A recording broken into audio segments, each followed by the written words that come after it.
Alors, bonjour à nouveau et bienvenue à ce live. Nous avons relancé et vous allez écrire là pour me dire que tout va bien.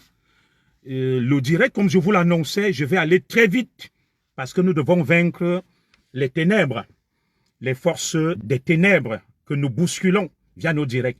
Vous comprenez donc pourquoi je me targue d'être le Zigli. Voilà. Alors, connectez-vous rapidement, partagez. Nous avons relancé le direct. Dites-moi là si tout va bien. Est-ce que l'autre direct, il passe plus ou pas?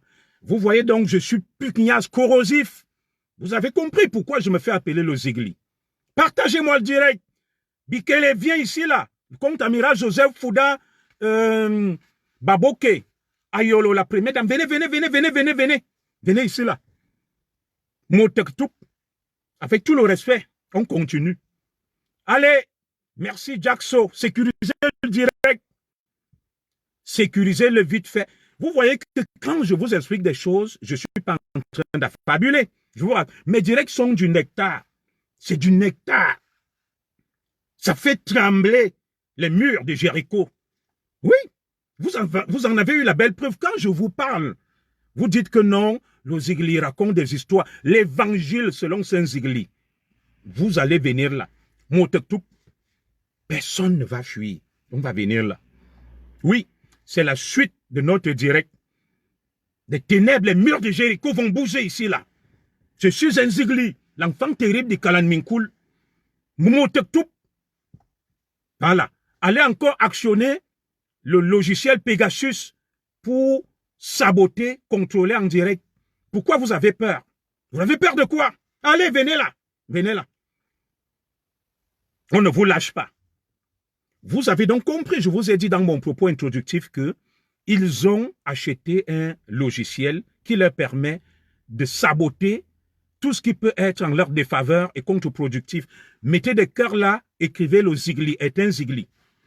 Mettez des cœurs et vous dites le Zigli. Vous avez donc vu, ils font dans la diversion. Avec ça, vous venez de comprendre qu'ils envoient beaucoup de gens divertis. Ils font des directs, il y a des milliers de vues, ils ne vont jamais s'attaquer à eux. C'est sur ma page qu'ils sont concentrés. Ils ont fait sauter le verrou. On ne lâche rien. Merci à toi, mon frère Willy Chamba. Mettez des cœurs, sécurisez-moi ce direct. Il sera suivi, même à Jéricho, même à Jérusalem, même à Bangante, même à Baham, à Kalan Minkoul, à Mbenga, à Mekimoboro et même à Mvomeka, en enfer et au paradis. Le logos, la parole, c'est ça qui délivre. Jésus-Christ utilisait la parole pour délivrer chasser les mauvais esprits et combattre Lucifer. La parole, le logos, c'est avec ça que nous allons les chicoter. L'évangile selon Saint Zigli. Allez, c'est reparti, vite fait. Je disais donc que dans l'affaire Bikele, vous voyez Bikele qui quitte la présidence, il vient gronder sa belle-sœur qu'il a jetée à Konengi Diana devant Charles Ndongo, directeur de la CATV. Il lui dit, tu ne peux pas t'asseoir où je m'assois. Tu fais quoi là? Tu oses prononcer mon nom, tu vas voir ce que je vais te faire. Et le grand Charles Ndongo, directeur de la CATV, est assis là, religieusement. Il ne peut pas dire à Bikele que, petit frère, Charles Ndongo est même le grand frère de Bikele. Il ne peut pas lui dire que petit frère. Non, tu me respectes, je suis ici. Bon, s'il y a un problème familial, résous-le. Tu viens là gronder devant moi, là, rabaisser, tu te calmes. Non. Parce que dans ce Cameroun-là, personne n'a le courage. Vous allez les voir avec des titres, des postes ronflants. C'est des famelettes, des faiblards, des poltrons. C'est pour ça que le pays coule. Le pays va à volo. Il manque un Ousmane Songo, un Diomaye Faye. Nous sommes ici en exil. C'est nous qui aurions pu bousculer ce système, cet establishment corrompu, pourri, arrogant, suicidaire. Ça ne peut pas continuer. Nous allons parler, nous allons dénoncer. Et ceux qui veulent se taire, qui se taisent. Alors il y a une qui vient me dire là, une mécréante, un personnage famélique, une Emmanuel Machin qui me dit, les gens sont libres de mener leur vie. Fichez le camp sur ma page. Ici, ce n'est pas la page des poltrons. Je le répète, on ne peut pas être Eto, fils, Nganou et le reste. On torture longueur, vous vous taisez. Et j'ai entendu dire, dans l'interview de Mbapou, que la témérité de Samuel Eto'o lui venait du contre-amiral Joseph Fouda. D'après Parfait Mbapou, j'ai l'entretien que il aurait reçu Eto'o dans un hôtel et le comte amiral lui aurait dit, je suis avec toi. Les voices là, les hautes instructions ne viennent pas du président Biya. Refusez-les. Mbapou a parlé, j'ai l'interview. J'ai promis vous diffuser là, ça.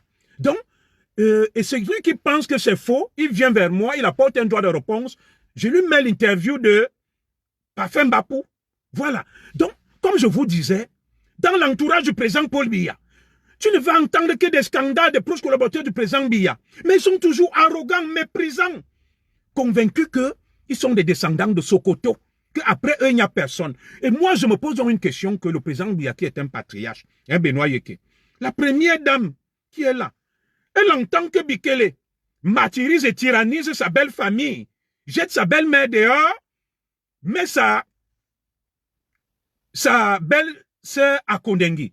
La première dame elle-même, sa cousine était à Kondengi. Elle est venue la sortir. Elle aimait sa mère, elle protégeait sa famille. Mais elle laisse que ses proches collaborateurs persécutent et tyrannisent les membres de leur famille. Elle ne dit rien. Et puis qu'elle est là, il tient sa main, il sort, hein, et Mokol ne dit même. Mais elle ne dit rien, non. Ça ne peut pas continuer comme ça. Et vous allez voir des gens qui se taisent. Non. On ne peut pas être Eto'o, on torture Nganou, on torture longueur, on ne peut pas être Nganou, on torture longueur. Vous ne dites rien, mais quand vous entendez parler de Vinicius, tu viens là Nganou avec les muscles, tu te tiens, Vinicius est Camerounais, tu es un poltron, tu as les muscles pour rien. On ne t'a pas dit de faire la politique ou de te mêler de tout, mais tu dois quand même t'indigner que l'image que je viens de voir est une image choquante et j'aimerais que dans mon pays, le pays de Samuel Eto'o, dans le pays de Francis Nganou, qu'il n'y ait plus ça. C'est tout ce que je vous demande. Parce que vous avez des voix qui portent. Vos voix ne portent pas seulement pour aller vous asseoir quand on inaugure l'Assemblée nationale et tout passe s'asseoir au premier banc. On dit l'élu de Dieu, quel charisme. Nganou, quand on fait le canal d'or, il se tient à côté de la première dame. Non. Vous devez être aussi du côté du petit peuple. Nganou, d'où tu viens, la misère, à Baché. Tu as traversé des océans, tu es à Boza. Tu vois la misère. On torture les gens. Tu ne parles pas, tu parades. Non, on ne t'a pas dit de faire la politique ou d'insulter. Il faut t'indigner. C'est tout ce qu'on vous demande. Alors, on ne peut pas vous ériger en héros. Alors que vous n'êtes des héros que pour faire... Mbapou est devenu quoi, la Bible, l'évangile. C'est ton problème. Voilà le problème des Camerounais. Karel Axel, au lieu de venir me parler, va parler des problèmes du Cameroun. Voilà les problèmes du Cameroun, les terres arrachées, le vol, la corruption. C'est ça que je disais que vous avez un peuple affamé, manipulé. Et ça, c'est l'une des rubriques de mon direct. Ils ne vont jamais s'adresser à leur bourreau. Ils ne vont jamais parler. Les gens qui les torturent, qui les briment, qui les maltraitent, non. Quand ils vont voir Zogo, c'est là où ils viennent parler. Ne viens pas me parler, Karel Axel, parle du Cameroun. Parle des routes Nganou Djoumessi qui détournent l'argent. Parle de Glencore, de Savannah Énergie, d'Olembe qui tombe en ruine. C'est là où je veux que tu parles. Ne parle pas de moi. Moi, j'essaye de défendre la bonne gouvernance, le petit peuple. Ton problème n'est pas moi. Tu es lâche, tu es faible. Et c'est ça la marque donc de beaucoup de Camerounais. Là, ils doivent parler, ils ne parlent pas. Parce que lui, ou elle, celle que vous voyez là, Karel Axel, il est facile pour lui de parler de Mbapou. Il a peur de mettre le nom du comte amiral parce que il a peur. Il sait qu'il va aller au Cameroun, manger les soya, chercher les bordels et tout ça là. Mais il est facile pour lui de parler de Mbapou. Oui, c'est des faibles. Et c'est ce que Dr Sokses Nkongo me disait que, mon commissaire, tu te casses pour rien. La dictature a laissé des séquelles. Vous vous rappelez, en Algérie, le FLN obligeait les gens à soutenir la cause de la libération parce qu'il y a toujours des gens comme ça. Des séquelles de la dictature. Le syndrome de Stockholm, il cherche des proies faciles. Là où il sait qu'il ne risque rien. Là, il devient prolixe, protubérant et bavard. Dès que tu lui dis, Ayolo, le comte amiral Joseph Fouda, Baboke, il devient aphone. Il ne parle plus. Mais dès qu'il entend que Zogo, il devient virulent, corrosif. Quitte sur ma page. Va gérer ta misère. Voilà. Va gérer ta misère, je parle ici, là, et je dénonce. Si tu dénonces, c'est tant mieux, va sur ta page. Je n'ai aucune leçon à recevoir de toi. Tu viens, tu écoutes. Sinon, je te bloque. Je veux que tu fasses preuve de courage. Le petit moindre mot encore que tu sors là, Karel Axel, je te vire. Donc, j'étais à l'œil. Voilà. Soit tu parles tu dénonces, tu me prouves ton courage, ou alors tu es une couille molle, tu quittes sur ma page. Moi, je suis un zigli. Donc, c'est pour ça que je vous disais que beaucoup sont donc à l'image de Karel Axel, Zizi Bot, Miwong, qui cherchent des proies faciles. Il est facile pour eux de citer certains noms, d'attaquer certaines personnes, mais dès qu'ils voient que c'est une proie compliquée, ils fuient. Non, ne viens pas me parler. Si tu ne peux pas parler de Fouda, d'Ayolo, de Baboke, du comportement de la première dame, tu ne m'adresses pas la parole. Tu ne mérites pas de m'adresser la parole. Tu quittes sur mon direct. Voilà. Et je n'ai pas un concours de dénonciation à faire avec toi. Si tu penses que tu dénonces, que ta conscience te juge. Fais ce que tu as à faire. Laisse-moi aussi faire ce que j'ai à faire. On ne se connaît pas. On n'est pas des amis. On n'est pas des frères. Voilà. Dieu parle à mon nom. Je m'appelle Junior Zogo. Très bien. Donc, comme je le disais, ils sont donc là. Ils se font passer pour des pharaons, des saints, des gens bien. Ils sont autour du président Biya. Ils commettent toutes sortes d'exactions, d'abus. Et vous allez donc les voir. On vient gronder Charles Ndongo. Quelqu'un qui est son petit frère en âge dans son bureau à la CRTV. Charles Ndongo est assis. Mais vous allez les voir là. Ils rasent les murs. Non, on ne peut pas continuer avec de tels personnages, de tels ectoplasmes qui ont peur de tout. Parce que si on laisse faire, qui va donc parler? Ils vont toujours continuer à rester là, les Atanganji, ces gens incompétents, à voler, à piller, à détourner, tout en gardant le silence, en se comportant comme s'ils étaient des bons citoyens. Non, ils ne sont pas des bons citoyens. Alors, je me suis toujours posé une question. Qu'est-ce qui explique l'extrême méchanceté des très proches collaborateurs du président Biya? Ils ont des cœurs noirs. Ils n'aiment personne. Ils peuvent faire du bien à personne. C'est toujours des gaffes, des exactions partout. Qu'est-ce qui explique ça? On n'a jamais compris. Et comme je vous le disais, le Cameroun ne vous appartient pas. Vous allez faire ce que vous faites là. Mais il y a un temps pour tout. Il y a un début et une fin à tout. Vous allez voir des Camerounais et misère. Comme le mois est fini là. C'est comme ça que les gens viennent me demander de l'argent en inbox. L'argent même de la souffrance que moi j'ai. Oh, je ne me suis pas fait soigner. Je suis malade. Je n'ai pas mangé. Je n'ai pas payé le courant. Je n'ai pas des demandes d'aide fleuristes. Mais vous ne verrez jamais ces gens. C'est un sujet contre la mauvaise gouvernance. Ils se taisent. Ils disent que c'est l'affaire de Zourou. Mais ils sont des mendiants. Ils se rabaissent. Le pays ne peut pas continuer comme ça là. Le pays ne peut... Celui qui m'appelle là, je ne vais pas prendre. Le pays ne peut pas continuer comme ça. Hein? Le pays ne peut pas continuer comme ça. Que des gens se taisent et se cachent. Merci Karel Axel pour les cœurs. Tu as donc finalement compris que je mène le bon combat. Le pays ne peut pas continuer comme ça. Des gens inhumains qui ne parlent de rien, qui ne dénoncent rien, qui ne disent rien. Le pays sombre. Voilà ceux qui se taisent. Voilà l'impôt qu'on a introduit pour tout le monde, l'IRPP. Moi, je ne suis pas contre le paiement de l'impôt. Hein. Moi, je paye l'impôt. J'encourage d'ailleurs les Camerounais à payer leurs impôts. J'encourage les Camerounais à payer leurs impôts parce que si on ne paye pas les impôts, l'État n'aura pas de moyens pour gérer ce qu'on appelle la collectivité. C'est à partir de l'impôt qu'on finance la santé, les écoles, les routes. Je ne peux qu'encourager les Camerounais à payer les impôts. Alors, mais cet impôt doit être juste, équitable et légitime. Nous sommes en droit de nous poser une question. Ceux qui viennent me parler là, et là tu seras d'accord avec moi, Karel Axel, que voilà un pays où il y a l'article 66 de la Constitution qui exige à tout détenteur d'un mandat public, à tout gestionnaire des comptes publics, de faire une déclaration préalable des biens avant son entrée en fonction et après ses fonctions. L'article 66 de notre Constitution. Cet article n'a jamais été appliqué. Jamais il n'a été appliqué. Ils volent, ils pillent. Tu entends que tel a un immeuble là-bas. Tu entends que tel a ceci là-bas. Mais ils viennent faire le matraquage fiscal sur les petits citoyens.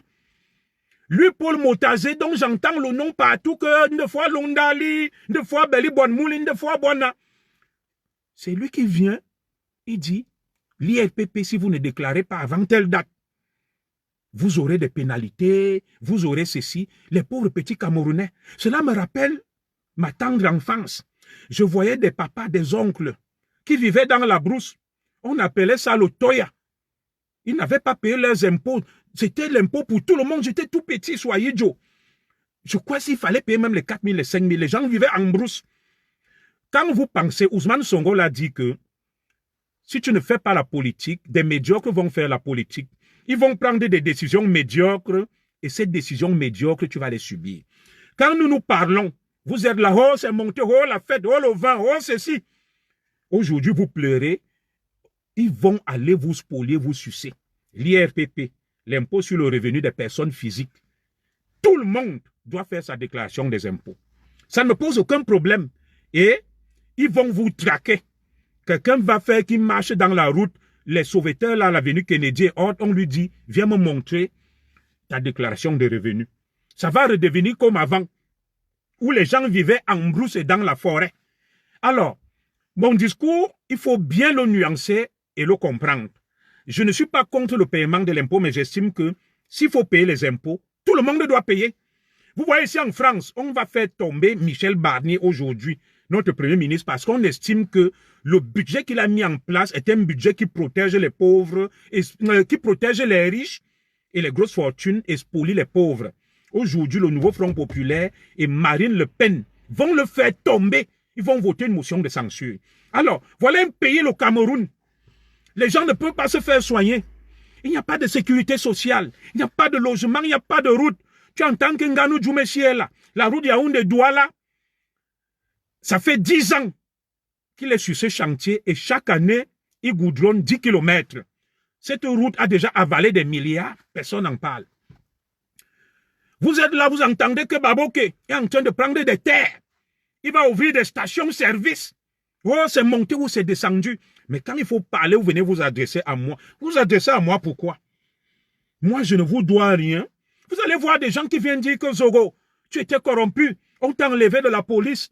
On a fait ceci. Pourtant, dans cette police, ils connaissent des milliardaires qui sont des commissaires. Ils ne parlent pas d'eux. Ils ne donnent pas leur nom. Et c'est ça, le Camerounais. Un poltron, un faible, qui va toujours profiter et venir s'accrocher derrière les innocents. Il a peur des puissants, mais il s'adresse au bouc émissaire. Ça n'est pas une personne. Petit à petit, ça vous retrouve. Voilà donc des gens qui sont au sommet de l'État, qui ne peuvent pas déclarer leurs biens. Alors que la Constitution du Cameroun leur impose cette obligation à travers son article 66. On entend seulement qu'ils ont fêté des milliards. Ils ont des immeubles à gauche, ils ont ceci. Voilà Brenda Biya. Elle sable le Dom Pérignon, le champagne. Elle mène la grande vie. Vous avez suivi l'audio d'Ayolo, le directeur du cabinet civil, qui a fuité que chaque semaine, Brenda reçoit 50 000 euros. Fois 4 semaines, ça fait 200 000 euros le mois. Brenda, elle a un monteur de sang, elle fume le banga, elle dit des bêtises. Mais vous, on vous demande d'aller déclarer vos impôts, de payer. Dans un pays où l'État ne vous protège pas, vous n'avez ni travail, ni rien, ni sécurité sociale. Vous allez lire l'heure. Une fois que vous allez finir de donner cet argent-là, c'est ça que les Brenda Biya vont gaspiller à Genève, en buvant les champagnes. Et c'est la République du Hop-Aïe. Tu vas voir des gens comme Mathias Eriko Onangini se disent intellectuels, ils sont là. Non, ça ne peut pas continuer comme ça. Un pays injuste, un pays de monstres, de méchants, corrompus, incompétents, mais ces incompétents se font passer pour des parangons de la vertu du modèle. Non, ça c'est un cartel. Et 2025 est là. Qu'est-ce qu'on fait?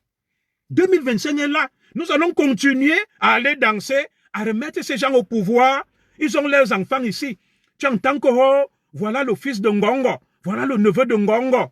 Il a un château à Tours. Il vit, il roule dans les grosses voitures. Voilà la fille d'Atanganji. Chaque mois, Atanganji vient lui donner 50 000 euros. Vous êtes toujours là en train d'aduler ces gens.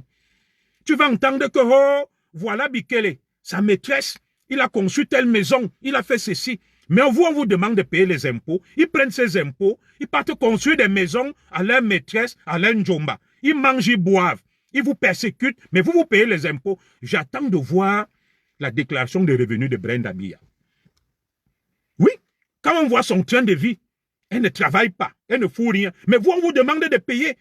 Il y a des pauvres paysans, des cultivateurs, des chômeurs, des gens n'ayant rien. On les harcèle, on les matraque, ils vont aller payer. Une fois que vous finissez de payer, Brenda va boire les champagnes, les Dom Pérignon à Genève, et chercher les femmes, et fume le banga. Non, vous ne pouvez pas continuer avec ça.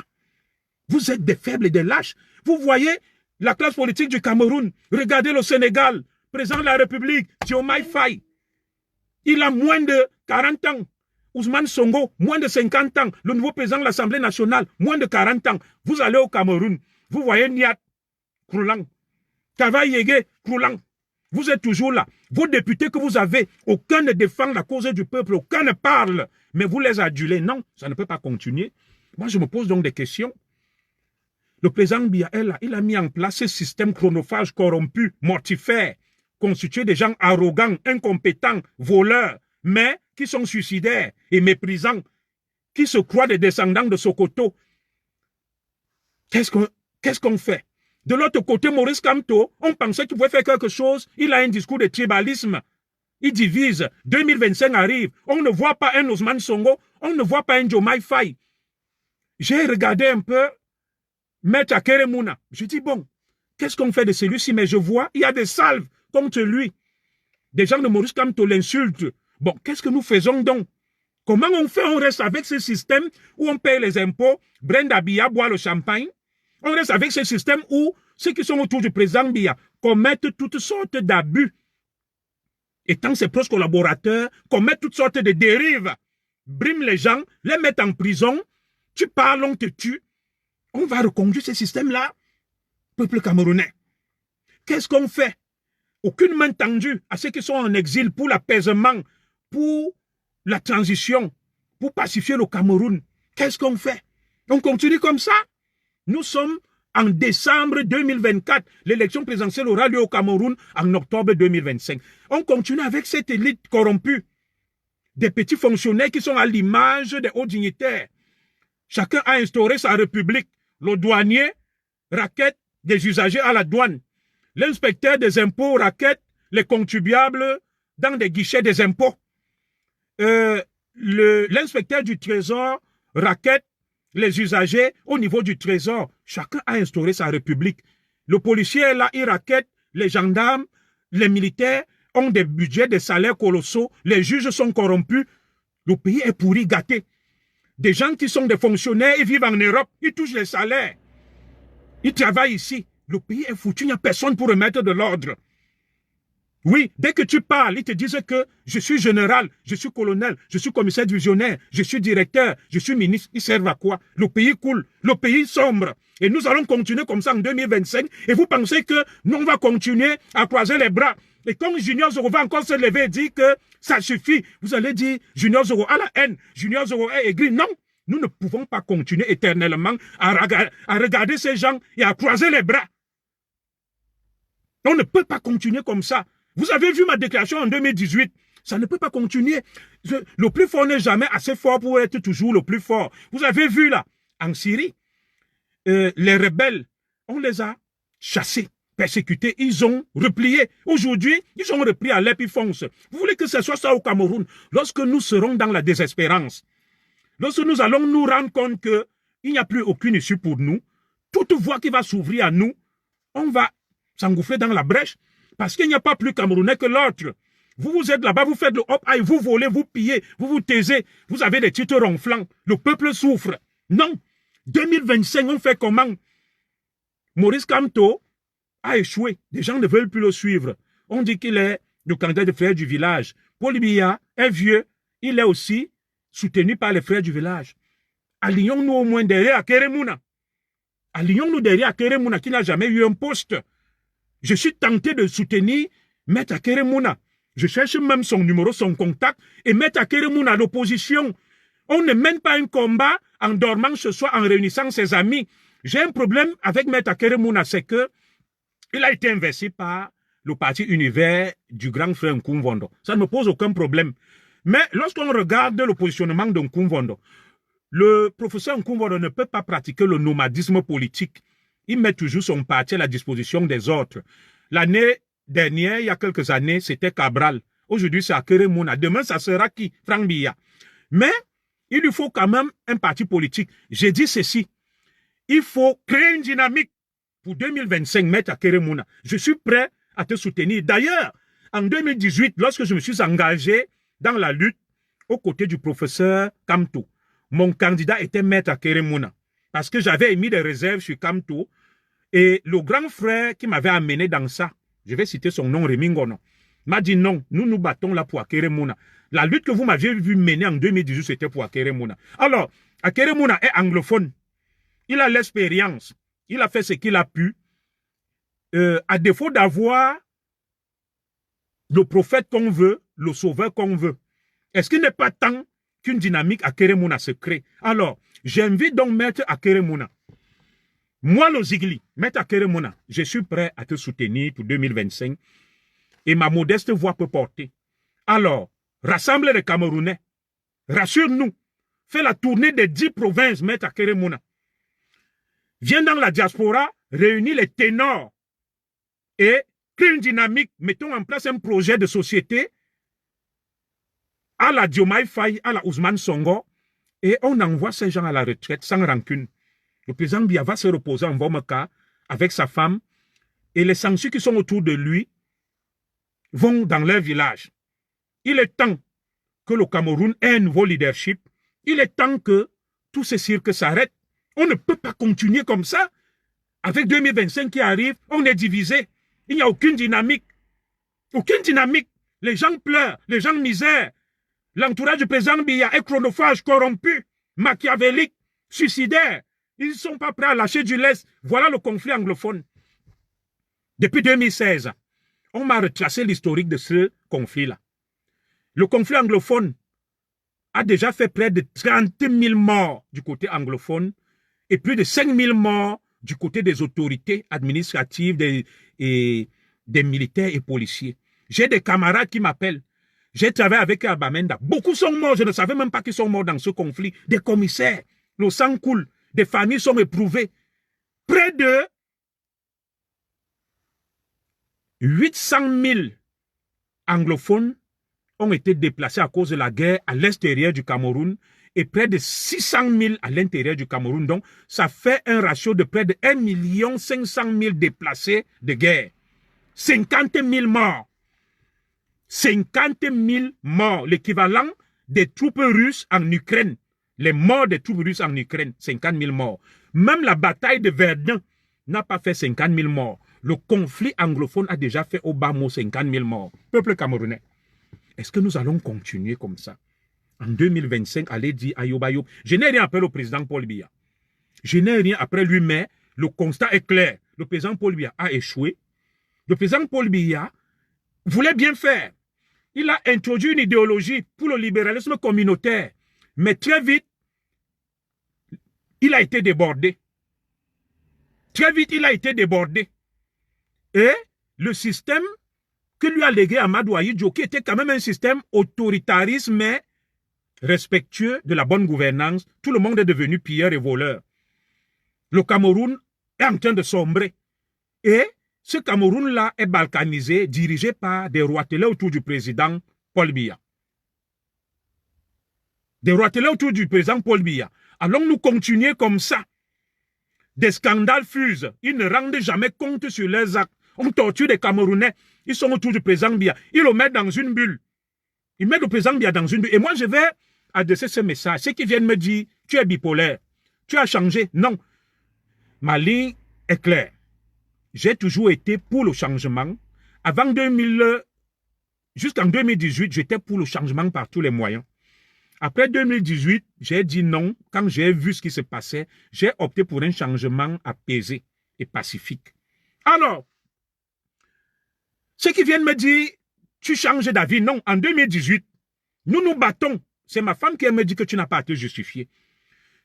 Et vous avez vu les marches, la dynamique. J'étais en tête. On vient nous dire, les écançons des voleurs, on va les massacrer. Comment je devais continuer à rester dans cette lutte? Je ne devrais pas. Je ne devrais pas continuer à rester dans cette lutte. D'où mon départ.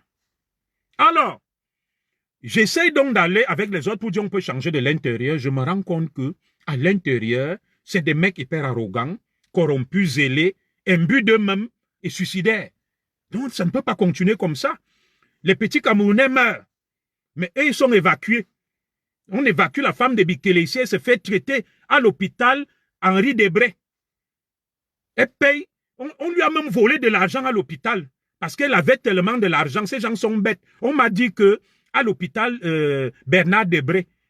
Elle payait les billets de 500 € comme elle vient faire de la chimio ici, là. Elle a payé plus de 15 000 €. Oui. Elle, sa famille, elle ne peut pas donner 50 €. Oui. Pourquoi ils ne se font pas soigner au Cameroun? Ils disent que Paul Biya est le meilleur, il y a des hôpitaux. Non. Dès qu'il y a le moindre truc, on les évacue ici, là. Les autres meurent. Au Cameroun, les gens n'ont ni l'aspro, ni l'aspirine, ni la nivaquine, ni rien, ni le paracétamol, ils meurent. Et ils se font évacuer, ils ont payé des millions. Non, ça ne peut pas continuer. Cette république des privilèges injustes, des gens qui volent, qui pillent, qui ne payent ni eau, ni électricité, ni courant, qui jettent les autres en prison, qui les martyrisent. Et vous allez voir, le petit establishment constitué des fonctionnaires. Tout le monde dit Paul Biya Yoba Yob doit se représenter pour que le magistrat continue à voler, à faire la corruption dans les tribunaux, pour que le douanier continue à voler, pour que l'inspecteur des impôts, le policier, tout le monde, c'est la république des voleurs, des corrompus. Le président Biya est le prétexte, l'arbre qui cache la forêt, qui permet à toutes les crapules, à tous les malhonnêtes de se faire plein les poches. Ça ne peut pas continuer. On va te parler des Yeba ici. Ils vendent tout au plus offrant. Non. Et ce sont eux qui disent que Paul Biya doit se représenter, des gens inhumains, insensibles. Peuple camerounais, c'est à toi que je m'adresse. Nous sommes à l'aube de 2025. Que faisons-nous? On va toujours continuer à être divisé. Il y a une dynamique qui se crée. J'ai le docteur Sorces Congo, mais il est en exil au Nigeria, il ne peut pas. Nous avons Akere Mouna. Akere Mouna n'est pas un homme excessif. Il ne brille pas par le tribalisme. Akere Mouna est intègre, il est compétent. Akere Mouna peut incarner une dynamique. Je prie donc Maître Akere Mouna de porter les espoirs du peuple camerounais. Je soutiendrai Maître Akere Mouna pour 2025. Je vais m'engager à fond parce que le Cameroun a besoin d'un changement. Et quand je regarde tous les candidats, ce n'est que lui que je vois et c'est mon avis. C'est mon avis. Quand on se plaint de lui qu'il est tribaliste, Cabral, il n'a pas assez d'aura, de pugnacité. Il peut encore attendre. Celui que je vois pour 2025 pour moi, c'est Maître Akere Mouna. Et je prie Maître Akere Mouna d'entendre les appels du peuple. Le Cameroun a besoin de quelque chose. On ne peut pas continuer comme ça. Il n'est pas parfait, mais il peut quand même remettre de l'ordre. Son papa a servi le Cameroun. Tandem Mouna. Et je vais revenir sur le problème anglophone. Maître Akere Mouna peut incarner la dynamique. Il ne m'a pas envoyé, je n'ai pas causé avec lui, je ne le connais pas. Quand je regarde tous ces candidats de l'opposition, les Ossi, les Cabral, les Kamto, Kamto a eu sa chance en 2018, il n'a pas pu. Accordons une chance à Maître Akere Mouna. Maître Akere Mouna fait le tour des 10 régions du Cameroun. Rassemble les Camerounais. Viens dans la diaspora. Il y a une dynamique qui se crée en ta faveur. Je suis insiglé. Quand je parle, je vais appeler les docteurs Sorces Congo et tout le monde. Il faudrait que cette dynamique-là, qu'on la pousse. Oui. À travers Maître Akere Mouna, on a l'espoir de rentrer chez nous et de stopper la corruption. Maître Akere Mouna est engagé à fond. Et c'est ça qui me plaît en lui dans l'affaire Glencore. Il a fait de la lutte contre les détournements de fonds publics son violon d'ingre, son affaire. Maître Akere Mouna, son intégrité est reconnue. Il peut incarner une dynamique en 2025 si nous le soutenons et si lui aussi, il se montre à la hauteur. Maître Akere Mouna fait le tour des 10 régions du Cameroun. Ne soit pas sectaire. Maître Akere Mouna vient dans la diaspora, rassemble la diaspora, les voix qui portent, les ténors. Met en place un projet de société futuriste, moderne, qui va fédérer, comme les Ousmane Sonko, les Diomaye Faye au Sénégal, et envoyons le président Paul Biya se reposer en Vomaka, sans rancune, sans règlement de compte, et sa femme, et renvoyons ses proches collaborateurs au quartier.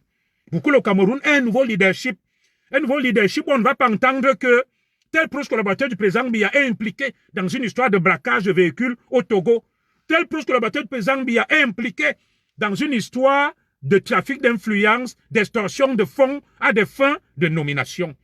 On ne va pas entendre que tel proche collaborateur du président Paul Biya persécute sa famille. On ne va pas entendre que tel proche collaborateur du président Biya arrache des terres. On ne va plus voir les vols, les milliardaires avec le peuple qui souffre. On ne va plus voir des impôts injustes. Des Brenda Biya qui ne travaillent pas, qui ne fait rien, qui a 50 000 € chaque semaine, qui boit le champagne, le Dom Pérignon et se livre à une vie de luxure et de débauche avec l'argent du contribuable camerounais. Cela doit s'arrêter. Choisissons le moindre mal. Oui, nous ne pouvons pas continuer à être divisés. J'invite tous mes camarades activistes de la lutte à se pencher sur le cas Keremouna. J'invite le professeur Maurice Kamto même. On peut négocier. On lui trouve même un poste président du Conseil constitutionnel qui soutienne. J'invite mon grand frère l'honorable Nietzsche à réfléchir sur la candidature de Maître Keremouna. Maître Keremouna, le peuple semble désormais te regarder de très près. Est-ce que l'heure n'est pas venue pour qu'un anglophone modéré, patriote, républicain, monte aux affaires? Parce que le problème du Cameroun, c'est lequel? Je vais donc revenir sur le problème anglophone pour chuter. Alors, j'ai causé avec beaucoup de figures de proue de l'anglophonie, de nos compatriotes du côté anglophone. Alors, voici ce qu'ils m'ont dit. Que commissaire va dire ceci à nos frères francophones. 1. Le Grand Cameroun allemand qu'on appelait le NEC Cameroun était constitué de plus de 750 000 km².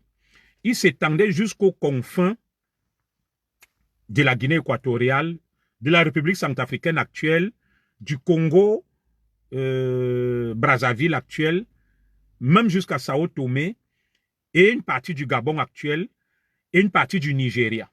Ils m'ont donc dit que quand on s'acharne sur les anglophones, le Southern Cameroun, l'Ambazonie, appelez ça comme vous voulez, il y a une partie du Cameroun qui a été rattachée au Nigeria, le Northern Cameroun, dans la région de la Damawa, où était né l'ex-ministre de feu Amadou Ali. Cette partie du Cameroun a été rattachée au Nigeria. Et que, où sont partis les territoires du Cameroun de plus de 700 000 km² à 465 000 km²? Pourquoi s'acharne-t-on seulement sur les anglophones? Et pourquoi le Cameroun ne cherche pas à récupérer ces autres territoires? Très bien. Alors, lors de la conférence de Berlin dont ils m'ont dit, on le sait tous, il y a eu la balkanisation de l'Afrique et le partage. On nous a donc spolié de nos territoires qui ont constitué certains États que nous connaissons actuellement, comme la Guinée équatoriale, la République centrafricaine, le Congo-Brazzaville, Sao Tomé et Enugu State, dans le Haut-Kalaba, le Nigeria. Nous avons donc perdu des territoires. Et à la suite donc de la conférence de Berlin, quand les Allemands s'installent au Cameroun, ils ont donc ce grand pays, mais le couple franco-britannique va diviser, morceler le Cameroun. Et il y aura donc ce fameux référendum qui va nous faire perdre le Northern Cameroun.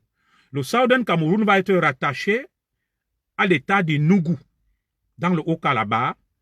Et étant là-bas, ils vont être persécutés. Étant persécutés, donc, ils vont demander leur souveraineté. Il y a deux leaders. Il y a Chief Ndele, si je ne me trompe, et John Gufoncha. Chief Ndele était un autonomiste. Il a dit, moi, je me bats pour l'autonomie du Southern Cameroun. Donc, ne perdez pas de vue que nous avons perdu une partie de notre territoire. Le Northern Cameroun, dans la Damawa, qui est rattaché au Nigeria jusqu'à aujourd'hui. Et un ancien président du Nigeria du nom de Atiku Abubakar est natif de cette région, c'était un Camerounais. Il a dirigé le Nigeria, ressortissant de cette partie du Cameroun rattachée au Nigeria, le Northern Cameroun, ce fameux référendum-là. Alors, ils disent donc que lorsqu'ils sont rattachés, ils reviennent. Chief Ndele veut se battre pour leur autonomie, leur indépendance. John Gufoncha est pour l'unité, la réunification. Il y a donc la fameuse conférence de Fumban, où ils disent que Chief Ndele, ils ont négocié un pacte républicain avec le Cameroun francophone. Et dans la conférence de Fumbandong, ils ont dit qu'on a donné une femme Bamoun à John Gufoncha, qui lui a pris la tête et la secoué. Vous savez comment nos sœurs Bamoun tournaient les fesses là? C'est ce que des anciens m'ont dit, les historiens anglophones.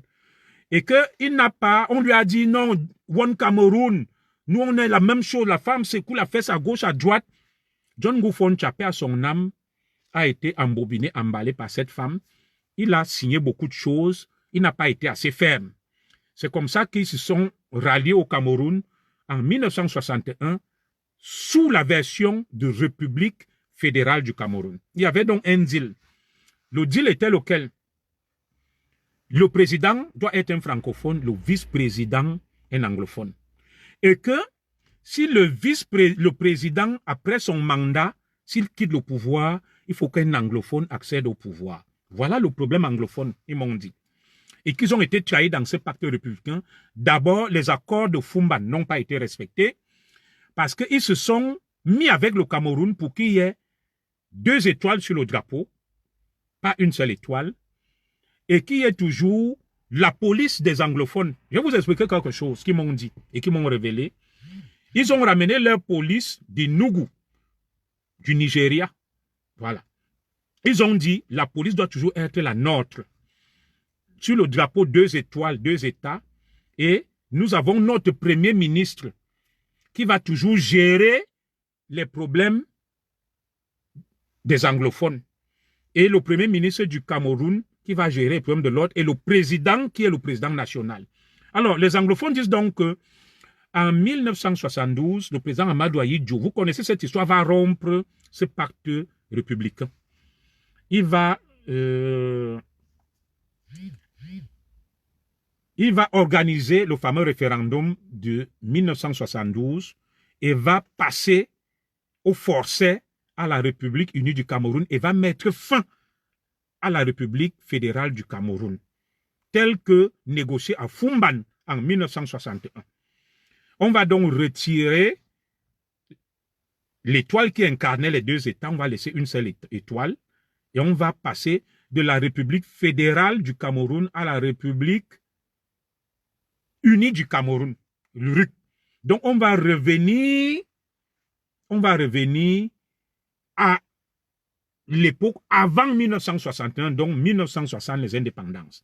Et ce qui énerve dans les anglophones, c'est que ils disent que le président Ahidjo va donc, en 1972, décider de retirer les pouvoirs de police au premier ministre qui était toujours issu de la zone anglophone et que la base de la police anglophone était à Moutengene, là où il y a le SIAP où j'ai été formé. Et que c'est comme ça que Ahidjo va nationaliser la police et prendre toutes les compétences. Les anglophones vont lui dire non. Nous voulons une police sous les ordres du premier ministre anglophone. Et Ahidjo a retiré la police, l'a nationalisée. Et les anglophones disent que c'est le début de leur persécution. Que s'ils avaient eu leur police, en 2016, on ne serait pas allé mater les avocats qui ont demandé à ce qu'on introduise un système juridique anglophone. On n'allait pas mater et martyriser les enseignants et les étudiants qui les ont rejoints et la population. Que c'est parce qu'on les a trompés, on a retiré la police qui était basée à Moutengene, la police des anglophones, on l'a envoyée à Yaoundé. Et pour flatter donc les anglophones, Tandem Mouna les a manipulés parce qu'Ahidjo lui a fait croire qu'il sera nommé premier ministre. Et venu. Les anglophones m'ont donc dit ceci. Parce qu'ils tentent à nouveau de saboter le direct, on arrive vers la fin que en 2016, certains anglophones vont donc sortir, se rendre compte que chez eux, tous les fonctionnaires ne parlent que français, les magistrats, les commissaires, les capitaines. Ils décident donc de réclamer quelque chose de culturel pour qu'il y ait des anglophones chez eux qui parlent anglais. Parce qu'au tribunal, tu vois un juge qui est francophone, il ne sait pas parler anglais, mais il va juger des anglophones. Cela les dérangeait. C'est comme ça que les avocats se sont donc levés en 2016 pour revendiquer ce qu'ils appellent common law. Et quand les avocats se lèvent donc, on les mate. La police les mate. Et quand les enseignants voient qu'on est en train de mater les avocats qui avaient des revendications pacifiques, ils se joignent à la manifestation, on mate les enseignants. Les étudiants vont se joindre ainsi que la société civile, les taximens et autres, les journalistes. Ça a donc donné le problème anglophone qui a explosé avec des émeutes et des gens qui ont été tués et massacrés. Les anglophones vont donc me dire que, commissaire, en 2016, entre le 1er octobre où Ayoub Tabé a décidé de proclamer l'indépendance, le 1er octobre 2016, de l'Amazonie, et le 3 octobre, il y a eu 3000 morts. C'est ce que les anglophones m'ont dit, que 3000 morts. Il y a eu 3000 morts. Et les anglophones donc me disent qu'ils ont appelé à la rescousse leurs frères restés au Nigeria, le Northern Cameroun, et une partie du Southern, parce que c'est une division purement fictive. Quand leurs frères restés au Nigeria ont vu qu'on est en train de les tuer, de les massacrer, ils ont donc mis 3000 combattants à leur disposition et des armes qu'on ne peut pas. C'est un peu comme les Ekans. La Guinée équatoriale qui va voir qu'on massacre les Ekans du Cameroun, il est normal que la Guinée vole au secours des Ekans, comme Poutine le fait pour les minorités rusophones dans le Donbass de l'Ukraine, l'est de l'Ukraine. Ils vont donc donner des armes et les anglophones disent qu'ils vont se défendre et tuer 15 militaires et gendarmes camerounais. Le président Paul Biya, qui était à une conférence, à une réunion au Burkina Faso, va rentrer à l'aéroport et va dire « Vous avez cherché la guerre, vous l'aurez ». Le président Biya va donc décréter l'état d'urgence et déployer l'armée. Et les anglophones me disent donc que des villages ont été rasés, comme le village Ekoumeyok de mon frère docteur Sorsen Congo, qui me dit qu'à l'époque, son village avait plus de 2000 habitants. Aujourd'hui, on trouve à peine 100 habitants. Que des massacres, des crimes de guerre, une épuration ethnique a été presque commise dans cette guerre dans les zones anglophones. Le président Biya a déclenché la guerre totale. Là où il aurait pu négocier, parce que les anglophones disent qu'en 3 jours, on a massacré 3000 de leurs frères. Et quand leurs frères restés au Nigeria ont vu, ils ont dit non, on doit vous protéger. Ils ont aussi tué 15 militaires. Le président Biya, au lieu de se comporter en bon père de famille, a déclaré la guerre depuis l'aéroport en rentrant du Burkina Faso. Et cette guerre aujourd'hui, nous en sommes à plus de 30 000 morts du côté anglophone et près de 5 000 morts du côté francophone comme militaires, policiers, gendarmes, autorités. Nous sommes à 800 000 déplacés de guerre qui ont fui le Cameroun, qui sont allés à l'étranger, et plus de 600 000 déplacés de guerre qui ont fui les zones anglophones qui sont à l'intérieur du Cameroun. On parle d'à peu près 35 000 morts. On s'achemine vers le nombre de morts lors de la bataille de Verdun. On se rapproche même du nombre de morts des Russes dans la guerre russo-ukrainienne, où on évalue les pertes russes à peu près à 50 000 morts. Les anglophones disent donc que des villages entiers ont été rasés. Il y a eu une épuration ethnique et pour eux, soit on revient à la République fédérale, le pacte qu'ils ont signé à Fumban, ou rien. Alors, face à ça, aucune solution n'est proposée. Les rancunes sont exacerbées. Il y a eu trop de morts. Et il m'explique même que dans cette guerre-là, il y a des francophones et des élites anglophones qui s'engouffrent dans la brèche, commettent des massacres, tuent pour se faire de l'argent et profiter des criminels de guerre. Nous sommes donc à quelques mois de 2025. Comment faire pour résoudre cette crise? En plus, la crise anglophone et la crise dans le septentrion avec les extrémistes religieux de Boko Haram. Il y a les incursions de Seleka à l'est et il y a la colère qui gronde sur le plan social des francophones, la misère et l'entourage du président Biya qui pratique la corruption, qui pratique la violence, les assassinats. Nous sommes donc à l'approche de 2025. Qu'est-ce qu'il faut faire face à ça? Le président Biya, on voit, il n'y a plus le contrôle sur rien. Des rois télé sont là, ils font ce qu'ils veulent. Ils font ce qu'ils veulent. Allons-nous continuer comme ça? Qu'est-ce qu'il faut faire face à ça? Faut-il donc reconduire le président Biya fatigué, épuisé, avec un entourage qui se croit tout permis, qui évolue en toute impunité, qui vole, pille, jette des gens en prison, tue? et la guerre qui bat son plein dans les provinces anglophones, et les anglophones qui disent qu'ils ont été floués. Autre problème que j'ai oublié, ils disent que on a promis le pouvoir aux anglophones, on nous met toujours un premier ministre anglophone. Après, on a changé la constitution, on a commencé à mettre des premiers ministres francophones, et les premiers ministres francophones sont devenus des dauphins. On a modifié la constitution et ils n'oublient pas. Face donc à cette colère, les problèmes sont à leur comble. Le pays est au bord du gouffre et du chaos. Des gens continuent à dire que non, on continue avec le même système. Les Camerounais pleurent. Il n'y a rien à manger, rien à boire. Même pour se faire soigner, ni logement, ni école. Les voleurs, les pilleurs deviennent des héros. Les petits fonctionnaires sont cachés. Ils sont contents. Le président Biya, avec tout le respect, est l'idiot utile qui permet aux derniers bouffons de la douane, des impôts, du trésor, de l'administration civile pénitentiaire, hommes d'affaires, de voler. Parce que le président Biya adore ron. Il suffit de venir de dire Paul Biya, ayo, Paul Biya, Shoga, Paul Biya, toujours beau. Tu vas, tu voles, tu pilles, tu tues les gens. Le seul rituel que tu dois accomplir, c'est de dire Paul Biya, toujours Shoga, Paul Biya. En 2025, les grandes ambitions, ils volent, ils pillent, ils tuent, font n'importe quoi. Allons-nous continuer comme ça? Le pays n'est pas apaisé, n'est pas pacifié, aucune main tendue. Non. Moi, j'invite les Camerounais. Vous ne voulez pas de Maurice Kamto. Vous ne voulez pas de Paul Biya. Vous ne voulez pas de Cabral. Voilà, Keremouna, un anglophone. L'heure est venue même d'essayer avec un anglophone. Akeremouna n'a pas de fonction officielle. Il n'a pas été ministre, rien. Son père a servi le Cameroun. J'invite dès ce jour le peuple du changement à réfléchir sur la candidature d'Akeremouna. Je suis sûr qu'avec Akeremouna, tous les réfugiés politiques vont rentrer.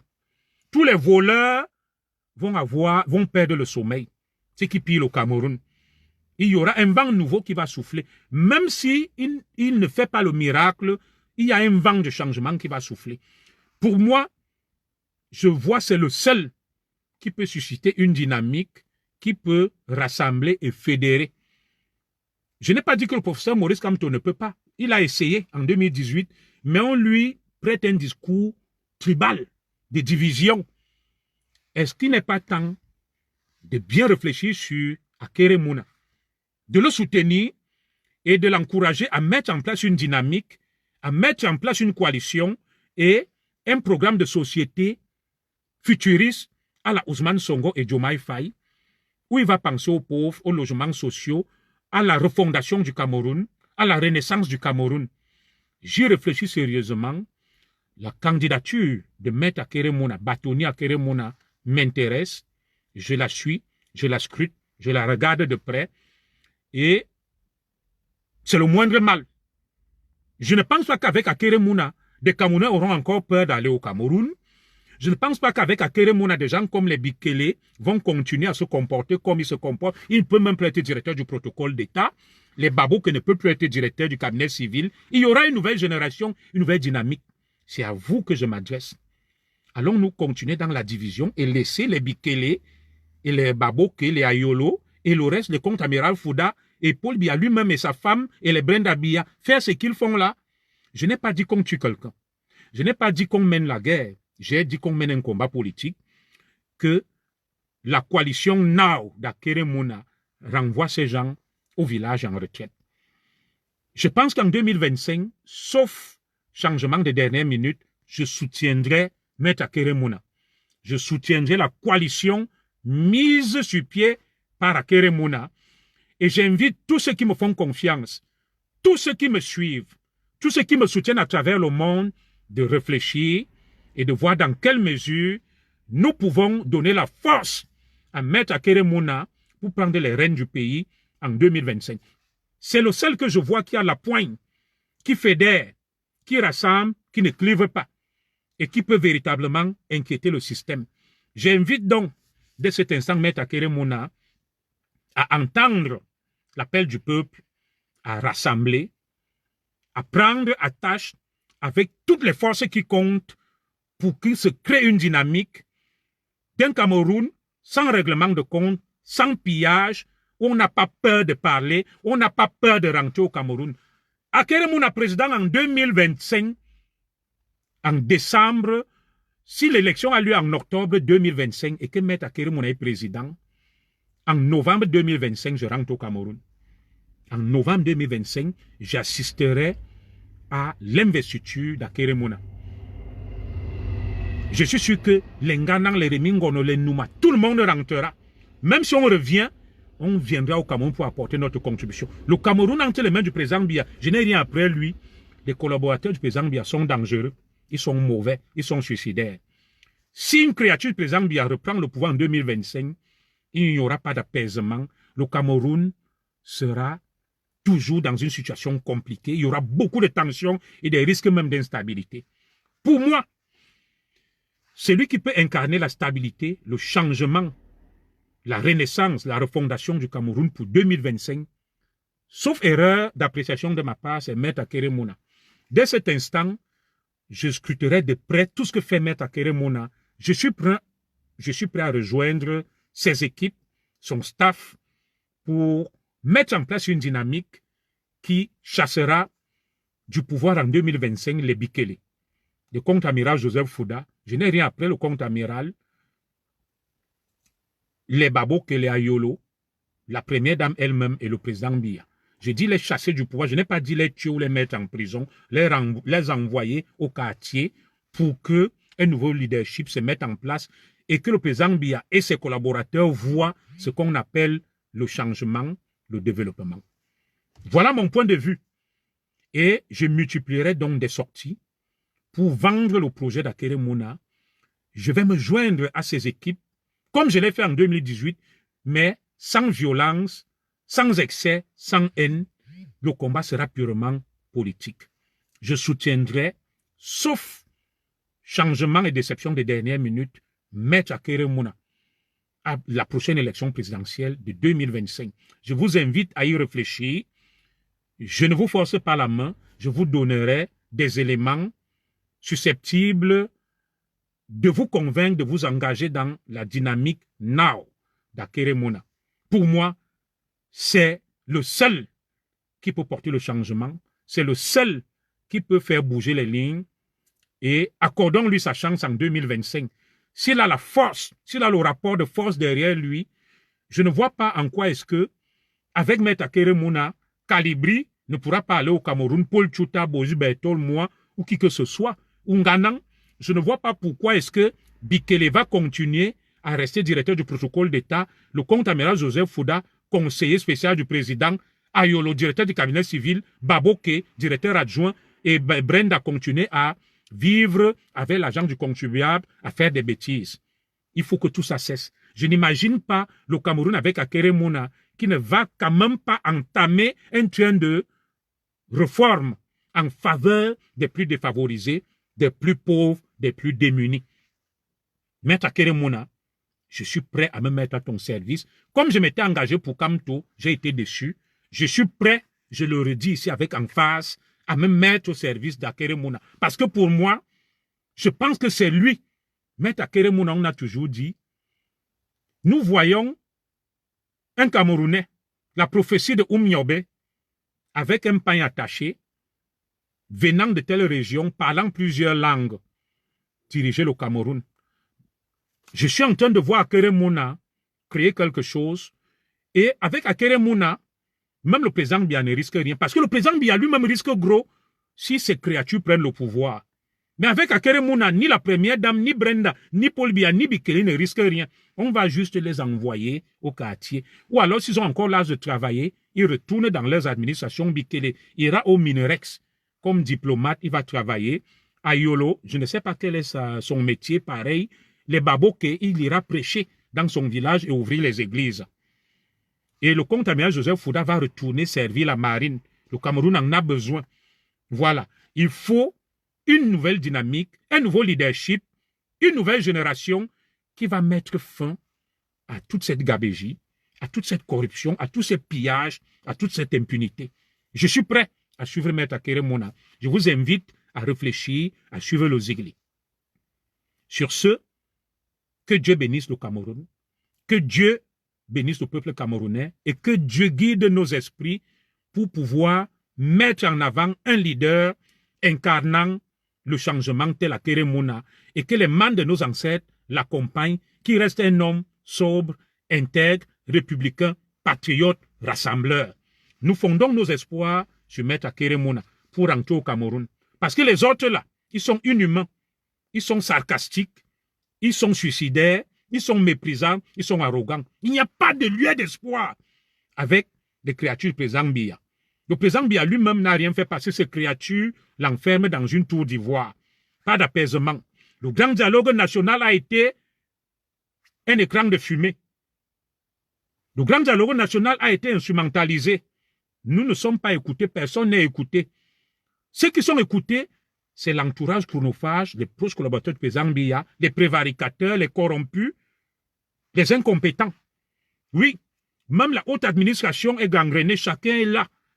Il s'accroche sur son petit poste, comptant sur le laxisme idéologique, l'impunité idéologique et le népotisme idéologique.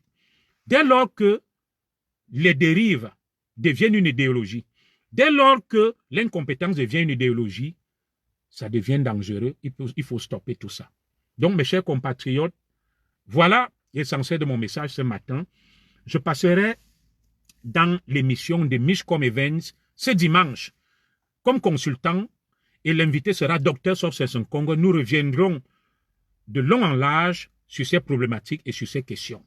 Sur ce, que Dieu bénisse le Cameroun, que Dieu vous bénisse, que Dieu nous bénisse et que Dieu veille sur le peuple camerounais martyrisé, torturé, affamé, apeuré et que sais-je encore, afin que ce peuple sorte de sa torpeur et qu'un libérateur vienne de manière pacifique et apaisée mettre fin à tous ces désordres, j'insiste, de manière pacifique. Il ne m'est pas interdit de mener le combat politique, de soutenir un candidat, et il ne me semble pas que soutenir Akeremouna est considéré comme un acte de déstabilisation. Je suis citoyen camerounais, j'ai le droit de m'engager. J'ai une voix qui porte modestement.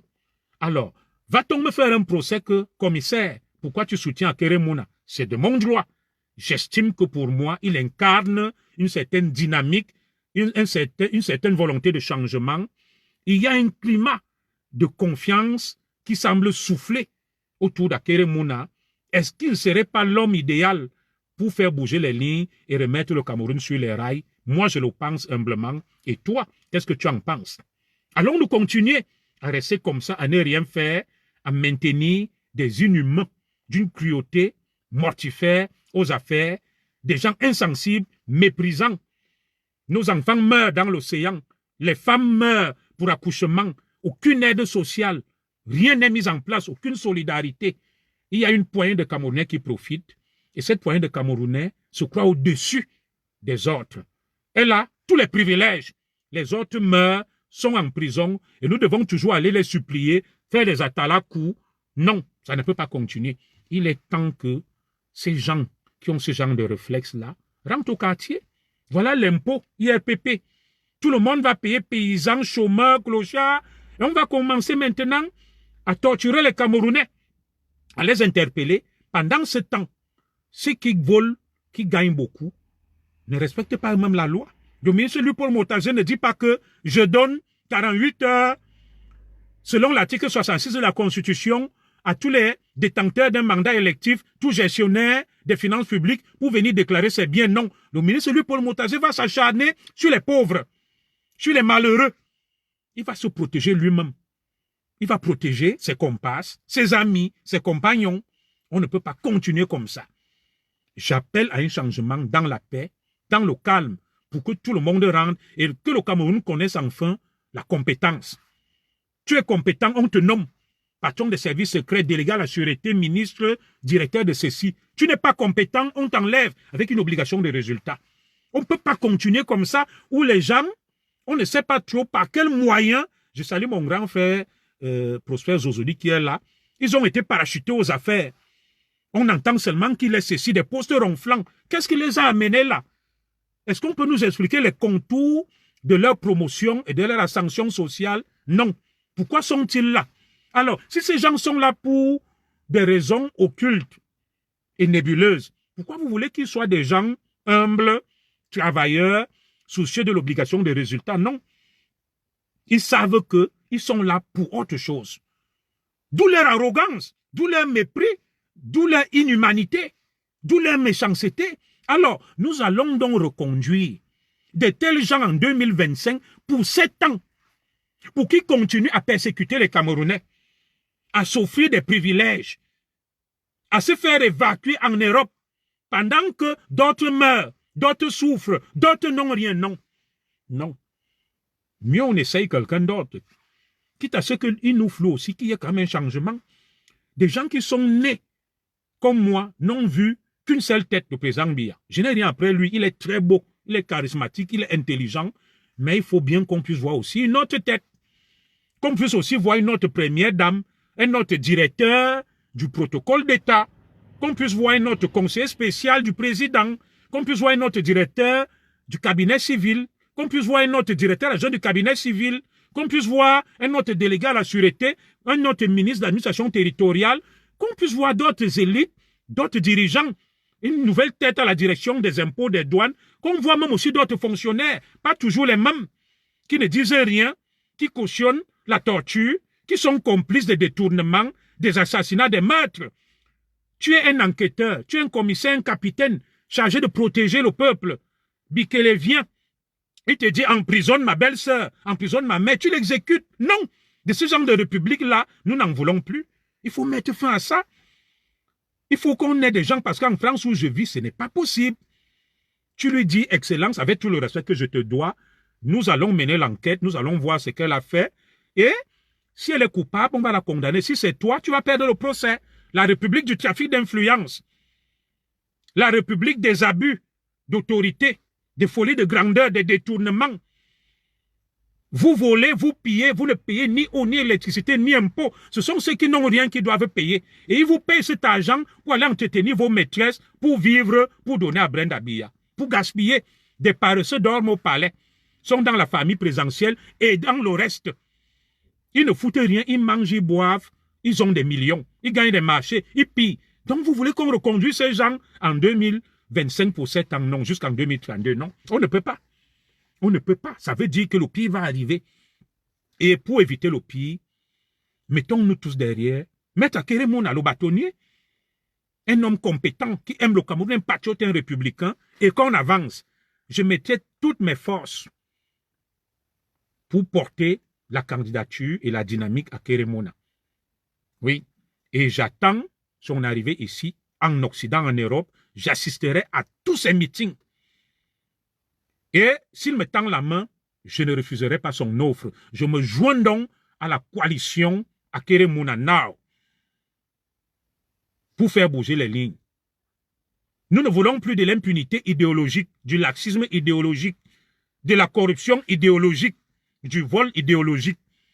Il suffit d'aller dire Paul Biya, Shoga, Paul Biya, Yoba Yob, tu voles, tu pilles, tu tues, tu agresses les enfants, tu commets n'importe quelle sorte de crime parce que tu soutiens Paul Biya, tu bénéficies de l'impunité. Non, nous ne voulons plus de cette république-là. Akérémouna doit venir mettre fin à ça, mais sans chasse aux sorcières, sans règlement de compte.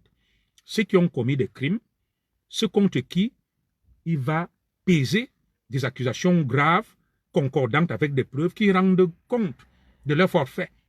C'est comme ça. Et qu'on reparte sur de nouvelles bases. Le président Biya, que personne ne le touche, il prend sa retraite, il va en Vomoka avec sa famille, il reste là-bas.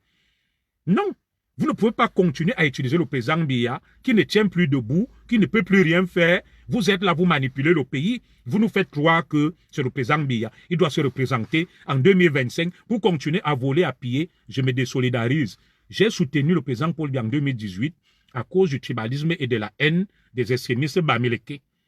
Je l'aurais dit ici, c'était un soutien subjectif et par protection, par réflexe de protection, parce que je voulais préserver ma communauté qui était acculée, attaquée, alors qu'elle n'y était pour rien, et nous avons contribué à ce que les choses ne changent pas. Cette année, moi je m'engage résolument du côté d'Akérémouna. Mon candidat était Dr Sorses Congo, mais pour le moment, il est en exil au Nigeria. Il n'est pas rentré. Je vais prier Dr Sorses Congo et toute son équipe de convoquer une réunion dans les prochains jours afin qu'on rallie la candidature d'Akérémouna et qu'on le soutienne.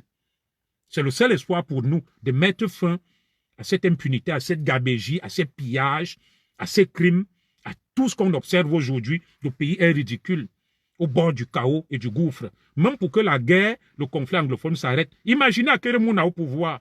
Les anglophones vont se calmer. Oui. Voilà ce que j'avais à vous dire ce matin. Je vais m'arrêter là. Que Dieu bénisse le Cameroun, que Dieu vous bénisse, Inch'Allah. Merci. Salut.